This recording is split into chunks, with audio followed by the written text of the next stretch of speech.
प्रिय छात्रों, आप सभी का बहुत बहुत स्वागत है आपके अपने चैनल एनसीईआरटी मैथ्स पर। मेरा नाम है राज और मैं आपके अपने चैनल एनसीईआरटी मैथ्स पर बहुत बहुत स्वागत करता हूं। हम लोग कक्षा 10 एनसीईआरटी मैथ्स का सॉल्यूशन कर रहे थे, जिसमें हम लोग आज अध्याय 5 प्रश्नावली 5.1 के प्रश्न संख्या 4 के 5 और 6 नंबर क्वेश्चन का सॉल्यूशन करेंगे। इससे पिछला वीडियो में हम लोग प्रश्न संख्या 4 के 1 से लेकर 4 तक का सॉल्यूशन कर लिए थे। यदि आप वह वीडियो नहीं देखे हैं तो लिंक आपके डिस्क्रिप्शन में डाल दिया जाएगा, आप वह वीडियो जाके जरूर देखिए। तो बिना देरी किए वीडियो स्टार्ट करते हैं।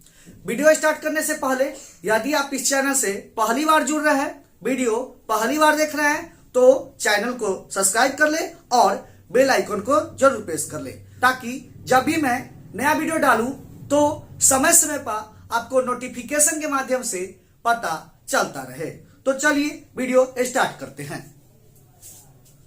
प्रश्न संख्या 4, निम्नलिखित में से कौन कौन एपी में है? यदि कोई एपी में है तो उसका सार्वंतर ज्ञात कीजिए और 3 और पद लिखिए। प्रश्न में कह रहा है कि कौन कौन एपी में है। यदि कोई एपी में है तो उसका सार्वंतर ज्ञात कीजिए और 3 और पद निकालिए। तो सबसे पहले कि कोई श्रेणी एपी में है या नहीं, यह जानने के लिए हम लोग सार्वंतर ज्ञात करते हैं। यदि सार्वंतर बराबर होगा तो वह एपी में होगा, यदि सार्वंतर बराबर नहीं होगा तो वह एपी में नहीं होगा। तो सबसे पहले हम लोग सार्वंतर ज्ञात करते हैं। तो आइए ज्ञात करते हैं। हल सार्वंतर को हम लोग डी से दर्शाते हैं। डी इक्वल टू होगा A2 माइनस A1। अब A1 क्या है, A2 क्या है, यह जान लेते हैं। हम लोग जानते हैं कोई एपी दिया रहता है जिसमें पहला पद A1, दूसरा पद A2, तीसरा पद A3 और चौथा पद A4 होता है। क्लियर है? तो यहां पर पहला पद A1, दूसरा पद A2, तीसरा पद A3 और चौथा पद A4 दिया हुआ है। तो A2 कितना है, 3 प्लस √2 माइनस A1 कितना है, -3। घटेगा तो 3 से 3 प्लस माइनस कट जाएगा, घट जाएगा, तो कितना बचेगा, √2। तो यहां सार्वंतर कितना आ गया, √2। अब आगे सार्वंतर डालते हैं। यह दोनों का अंतर निकाल लिए, अब यह दोनों का अंतर निकालते हैं। यदि बराबर होगा तो एपी में होगा, बराबर नहीं होगा तो एपी में नहीं होगा। तो हम लोग निकालते हैं। इसलिए सार्वंतर D equal to A3 minus A2। A3 कितना है, 3 प्लस 2√2 माइनस A2 कितना है, 3 प्लस √2। तो इसको ब्रैकेट में लिखेंगे, 3 प्लस √2। तो क्या होगा, 3 प्लस 2√2 और माइनस होगा तो माइनस से गुना होगा तो चिन्ह चेंज होगा। या प्लस में है तो माइनस में, और यह भी प्लस में है तो माइनस में। माइनस से गुना होता है, कोई प्लस में रहता है तो माइनस में हो जाता है, माइनस में रहता है तो प्लस में हो जाता है। क्लियर है? तो 3 से 3 कट जाएगा, क्या बचेगा, 2√2 में से √2 घटेगा तो कितना बचेगा, √2। क्लियर है? 2√2 में से √2 घटेगा तो √2 बचेगा। क्लियर है? कोई दिक्कत? कोई दिक्कत नहीं है। तो यहां सार्वंतर बराबर आ गया। तो सार्वंतर बराबर है तो यह एपी में है, और एपी में है तो 3 और पद ज्ञात करना है। तो सबसे पहले यह लिख लेते हैं कि यह एपी में है। यहां सार्वंतर बराबर है, अतः यह एपी में है, और एपी में है तो 3 और पद निकालिए। क्लियर है? तो 3 और पद निकालने के लिए सबसे पहले हम लोग प्रथम पद ज्ञात करते हैं। प्रथम पद को हम लोग A से दर्शाते हैं, और A इक्वल टू होता है A1, और A1 का मान कितना है, 3। तो प्रथम पद कितना हो गया, 3। क्लियर है? आगे 3 और पद ज्ञात करते हैं। 3 और पद, तो यह A1, A2, A3, A4 दिया हुआ है। अब आगे 3 और पद A5, A6, A7, A5, A6, A7। तो इसलिए A5 ज्ञात करना है तो A5 equal to A plus 4D। Clear है, A प्लस 4D। यह सब बता दिए थे कि A प्लस 4D कहां से आया है।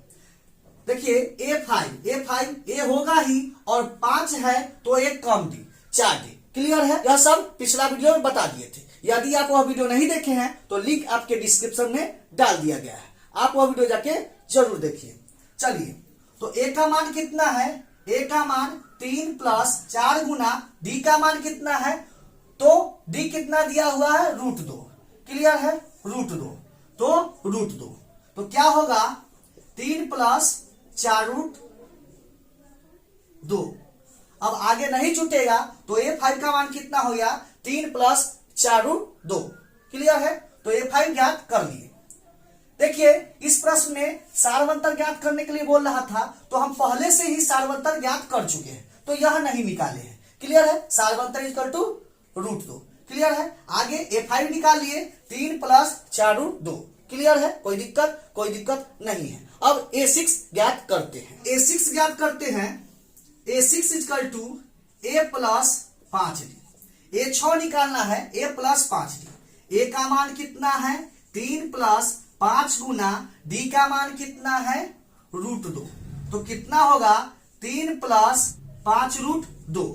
क्लियर है, यह नहीं जुटेगा, तो A6 का मान कितना हो गया, 3 प्लस 5√2। क्लियर है, कोई दिक्कत नहीं है। अब हम लोग A7 ज्ञात करते हैं, इसलिए A7 का फॉर्मूला हो जाएगा A प्लस 6D। A का मान कितना है, A का मान 3 प्लस 6 गुना D का मान कितना है, √2। तो कितना होगा, 3 प्लस 6 में √2 से गुना होगा 6√2। तो कितना आ गया, 3 प्लस 6√2। तो हम लोग 3 और पद निकाल लिए, A5 ज्ञात कर लिए, A6 ज्ञात कर लिए, A7 ज्ञात कर लिए। क्लियर है, कोई दिक्कत नहीं है। तो इस प्रश्न में कह रहा था कि सार्वंतर ज्ञात कीजिए, तो सार्वंतर भी निकाल लिए, और 3 और पद निकालिए, तो 3 और पद भी निकाल लिए। तो यह प्रश्न यहां पर समाप्त होता है। हम उम्मीद करते हैं कि यह भी प्रश्न आपको जरूर समझ में आया होगा। अब देखते हैं नेक्स्ट प्रश्न। क्लियर है, अगला क्वेश्चन देखते हैं। तो यह श्रेणी दिया हुआ है, यह एपी में है या नहीं, यह ज्ञात करना है। तो हम लोग जानते हैं कोई एपी में है या नहीं, यह ज्ञात करने के लिए सबसे पहले सार्वंतर ज्ञात करते हैं। यदि सार्वंतर बराबर होगा तो एपी में होगा, और सार्वंतर बराबर नहीं होगा तो एपी में नहीं होगा। तो हम लोग सार्वंतर ज्ञात कर लेते हैं। सार्वंतर को हम लोग D से दर्शाते हैं, D equal to A2 minus A1। अब A1 क्या है, तो यह A1, A2, A3, A4। तो A2 कितना हो जाएगा, 0.22 माइनस A1 कितना है, 0.2। घटेगा तो कितना होगा, 0.02 आएगा। क्लियर है, अब आगे सार्वंतर निकालते हैं। यह दोनों का अंतर 0.02। अब आगे यह दोनों का अंतर निकालते हैं। यदि बराबर आएगा तो एपी में होगा, नहीं बराबर आएगा तो एपी में नहीं होगा। अब आगे निकालते हैं, इसलिए सार्वंतर D equal to A3 minus A2। A3 कितना है, 0.222 माइनस A2 कितना है, 0.22। घटेगा तो कितना होगा, 0.002। क्लियर है, तो यहां सार्वंतर बराबर नहीं आया। क्लियर है, सार्वंतर बराबर नहीं आया तो यह एपी में नहीं होगा। क्लियर है, कोई दिक्कत नहीं है। तो यह लिख लेते हैं,